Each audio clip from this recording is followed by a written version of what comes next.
isaha yo gufata iki cyemezo, isaha yo gufata icyemezo. Mana ishimwe.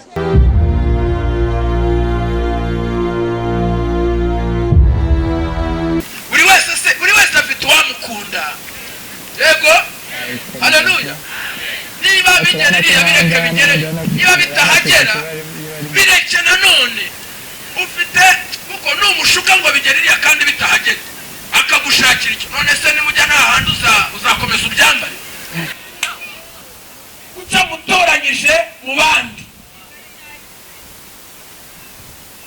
bigaragaza iki? Bigaragaza ngo Imana yari mufite ku mutima. Kuva yarwara yarasenze, yabwiye Imana ngo Mana agira gute tabara. Abibwira Imana, Imana nayo iravivura ko izagira gute, izamugirira neza. Irangije igena umunsi. Haleluya. Bigira gutera igena umunsi wo kuzamutabariraho, ariko irangije ntiyawumubwira. Abaho ngaho atekereza ko n'Imana itamuzi, atekereza ko n'Imana itamwumva, atekereza byinshi cyane ku Mana, agera naho ayicira urubanza. Hari abantu bajya bacira Imana urubanza, umva yibaza byinshi cyane, nyamara Imana yo igira gute, iricecekera. Uyu muntu akitotomba, Imana ikagira gute, uvuge ngo ikicecekera. Ariko bakamuvuga amagambo menshi, Imana ikagira gute, bakamwibazaho, Imana ikagira gute, bakavuga batari kuyu nawe, Imana ikagira gute. Ariko iramureba kuko yagennye iki? Yagennye umunsi. Yagennye umunsi. Ndagira ngo musubiremo ngo umunsi. Ibeshye akwa mu buzima bwose ati naribeshye. Hari abantu bashaka, bamara gushaka bakavuga ngo baribeshye, kandi yamaze umutima umaze kubwira ngo waribeshye, sha biba bibi. Ndagira ngo nababwire ngo icyo ngicyo ufite niyo mahirwe. None wamubyumvisha ni mu Imana icyubahiro. Shimira Imana uko yakuremye rero. Haleluya. Uyihe icyubahiro, wishimire kuri igikara, wishimire kuri inzobe, wishimire kuri mugufi, wishimire kuri muremure, wishimire ko usa gutyo, wishimire ko ufite aha cyangwa uko hameze kose, wishime Imana. Amen. Haleluya, haleluya. We kubona rero ngo bafite amahirwe ni bariya, nawe amahirwe uremanywe nayo, ababyakiriye muhereze Imana icyubahiro. Reka tugarukire kuri wa muntu yabonaga amahirwe ari ku bana, ariko we nta mahirwe agize gute afite. Ikindi kintu cya kane cyerekana ko uyu muntu yari yarihebye rwose, n'ukuntu mu by'ukuri nimubona uburyo yashubije Yesu, urasanga yari afite umushiha. Hari ukuntu umuntu ahura n'ibibazo, ibibazo bikamutera umushiha. Wanahura n'umuntu wanamusuhuza ntiwaramutse, yego gusubiza nabi niwe wamuteye ibibazo. Amakuru meza, nurani numbwira nabi, ngiye baguteye kumera uko umeze. Imana itugirire neza, itutabara. Bango yarageze ku rwego ibibazo byari byaramuteye umushiha, cyane cyane ko nta cyiza yabonaga mu buzima bwe. Icya gatanu, bigaragara ko yarategereje ikintu kimwe mu buzima bwe, yarategereje ikintu kimwe cyonyine. Ni ikihera? Yarategereje gupfa gusa. Ntabwo yarategereje neza y'Imana, yarategereje gukira, yarategereje uzamukura aha, yarategereje gupfa byonyine. Imana idufashe cyane. Urumva rero yarategereje urupfu, nta kindi cyabimara, urupfu ruzaza, nta kindi ntegereje. Ibyo ni ibyerekana rwose ko nta byiringiro namba yaraga. Ariko hari ibindi bitanu nshaka kubabwira by'ihumure. Haleluya, haleluya. Byerekana ngo nubwo yari mu bibazo, Imana yari mufite ku mutima. Haleluya. Ushobora kumbwirira mugenzi wawe ngo Imana igufite ku mutima, kandi ukamubwira umureba mu maso. kuvuga ngo Imana igufite ku mutima. Yaravuze muri Yeremiya ngo rega nzibyo nibwira nzabagirira na amahoro n'ibyiza si bibi. Haleluya haleluya. Abantu nitwe twigirira nabi tukanga gukurikira Imana, ariko ubundi Imana yo ni nziza ubwayo. Ibi rero byerekana ko nubwo yari mu bibazo, ariko Imana yari mufite ku mutima yamutekerezaga. Icyambe uyu muntu yarwaye igihe kirekire cyane, imyaka 38 abantu barayigeza bayigejeje hano ntabwo ari benshi. Ariko igitangaje imyaka 38 ntiyigeze apfa. Ntiyigeze agira gutera eze kuki atapfuye.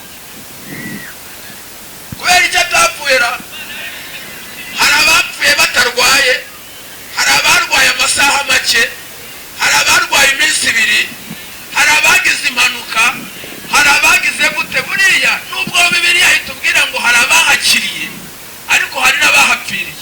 Ariko mu bahapfiriye ntabwo yari arimo. None se murumva nta kintu cyihishemo? Murumva nta kintu cyihishemo? Hari ikintu cyihishemo. Uyu muntu kuki atapfuye imyaka yose yamaze arwaye? Ibyo bibazo byose kuki nta cyagutwaye ukabugihana ukabukirimo? Rero yarwaye igihe kirekire ntiyapfa. Amba atapfuye nuko Imana yari imwibikiye. Iramugenza ngo Imana irakwibikiye. Haleluya haleluya. Jambo rya kabiri nukuntu muri we inshinga yitwa gukira itabaga muri we, nyamara imyaka yose yamaze akaba atarigeze yiyahura. Umuntu nabyo yabyibazaho. Abandi ko bajya bimanika, abandi bakiha uburozi, abandi bakagira gute. Uyu muntu kubera iki atigeze yiyahura? Burasa nuko atabitekereje na ashobora kuba yarabitekerezaga, Imana ikaza ikabivana mu bwonko bwe. Imana itugirire. Umuntu twaraye dutanye nagiye muha ubuhamya mugura ukuntu kera nari ngiye kwiyahura kubera nange ibibazo byari byandenze, kera narakizwa ndetse n'umuntu mwagiriye nabi kandi mbona nta kintu nakora. Numva rero nange mfite ukuntu namugenza, narangiza kumugenza gutyo nange nkabyigenza gutyo. Ariko Imana kuko yari mfiteho umugambi nabizi, iraza ibinkuramo. Uvuga cyane ngo amen. Wongere cyane ngo amen. Birashoboka ko hano hari abantu biyahuye ntibibahire ariko gusigara kwabo niko guhirwa. Birashoboka ko hari ababitekereje ariko wenda ntibabishyire mu bikorwa. Imana nitugirire. Birashoboka kandi ko hari n'abari hano barimo babipanga, ariko uyu munsi mugarukira aho ngaho kuko mumenye ko Imana ibatekere. Haleluya haleluya. Ikintu cya gatatu cyerekana ko Imana yari mufite ku mutima, yari mufiteho n'umugambi mwiza. Ntumbaze uko yageze hariya, ariko kuba yaraje ku kidendezi, kandi ku kidendezi niho bakiriraga. None yaraje aza ku kidendezi, nubwo atarimo akira ariko ari hehe? Nubwo imyaka ishize ari myinshi adakira ariko ari hehe? Ari ku kidendezi. Kandi ku kidendezi niho bagira gutera. Haleluya haleluya. Biramugeze ngo urahirwa kuko waje ku kidendezi. Haleluya haleluya. Haleluya haleluya. Ku kidendezi aho bakirira.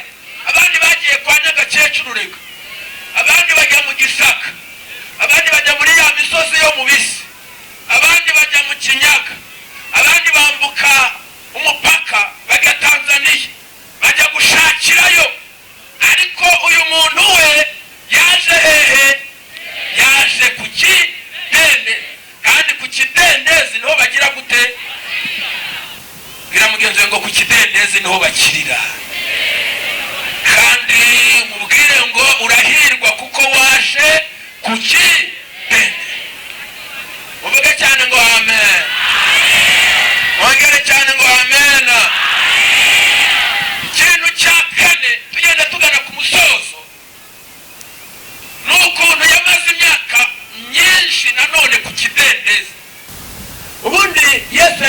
gukiza abantu, akababwira ngo genda kwizera kwawe kugize gute, ariko si nguyu ari kumubwira ngo genda kwizera kwawe kuragukijije.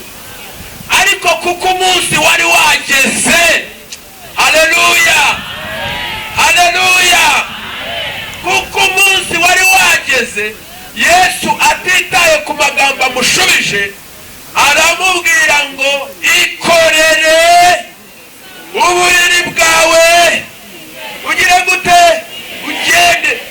Barangije anaterura bwa buriri, yumva biremeye. Kubera iki? kuko umunsi wagize gute, ashyira ku mutwe biremeye. Kubera iki? kuko umunsi wageze. Atambutse bigira gute, biremera kuko umunsi wagize gute. Haleluya. Bwira mugenzi ngo umunsi wageze kandi n'uyu nguyu. Haleluya haleluya. Kandi kuko wageze biragira gute, biremera. Imana yawe icyubahiro. Ndagira ngo dusenge Imana. Amen.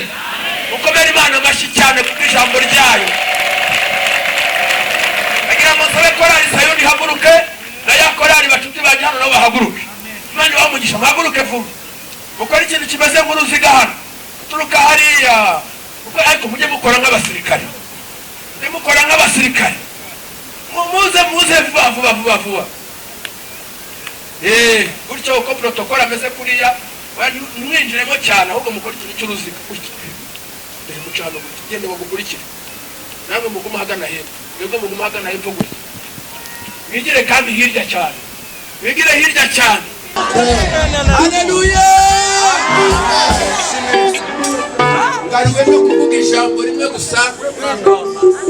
Abakozi b'Imana baririmbye kandi bagiye kongera kuririmba, nibarangiza bitahire. Ariko nta deni dushaka kugenda mu Imana. Mukanya gatoya nicaye hariya, mwarimu ngo hari ikintu numvishe, reka nyivuge. Hari ijambo ryaje riza mu matwi yanjye no mu mutima wanjye, ariko nyumva mu rurimi rw'Icyongereza rivuga ngo the hour of decision. Menya ko ari isaha yo gufata icyemezo. Isaha yo gufata icyemezo. Imana ishimwe. Iki ryo jambo risobanura.